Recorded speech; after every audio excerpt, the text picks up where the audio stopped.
তাহলে সমাজকে শান্তিপূর্ণ করার গাইডলাইন হচ্ছে আল্লাহ রাসূলের পক্ষ থেকে যে নির্দেশনা আসবে এটা আপনাকে কম্পালসারি টু অ্যাবাইড বাই, এটা মানতেই আপনাকে হবে। এবং রাসূল সাল্লাল্লাহু আলাইহি ওয়াসাল্লাম যেটা শিখিয়েছেন ওইটাই স্ট্যান্ডার্ড, এর চেয়ে আর ভালো করা যায় না। এক সাহাবী বেশি ইবাদত করতে যেয়ে বললেন যে আমি আজ থেকে সারা রাত তাহাজ্জুদ করব, রাতে আর ঘুমাবো না। আরেক সাহাবী বললেন আমি সারা বছর রোজা রাখবো, আমি আর রোজা ভাঙবো না। আরেক সাহাবী বলে আমি আমার স্ত্রীদের কাছে যাব না, আমি সন্ন্যাসী জীবন যাপন করব। তো রাসূল সাল্লাল্লাহু আলাইহি ওয়াসাল্লাম শুনে অপছন্দ করলেন, বললেন তোমরা নাকি এমন এমন বলেছো, আমি তো বিশ্বনবী রাহমাতাল লিল আলামিন, আল্লাহর হাবিব, আমি তো কোনো দিন রোজা রাখি, আবার কোনো দিন রাখি না। সোম বৃহস্পতিবারে রাখি, অন্যান্য দিন তো রাখি না। আবার রাতে আমি ঘুমাই, আবার তাহাজ্জুদও পড়ি, আবার আমি স্ত্রীদের সাথেও মেলামেশা করি। তো আমার এই ব্যালেন্স লাইফ লিড করেও তো আমি আল্লাহর শ্রেষ্ঠ হতে আমার কোনো সমস্যা হয় নাই, তোমাদের কি সমস্যা হলো?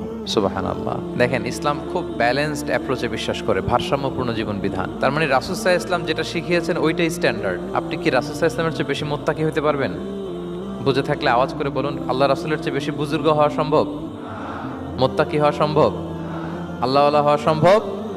তিনি যেটা শিখিয়েছেন ওইটাই স্ট্যান্ডার্ড। তাহলে আল্লাহ রাসূলের চেয়ে বেশি বোঝা চলবে, ওনারা যে নির্দেশনা দিয়েছেন সেটা মানলেই জীবনে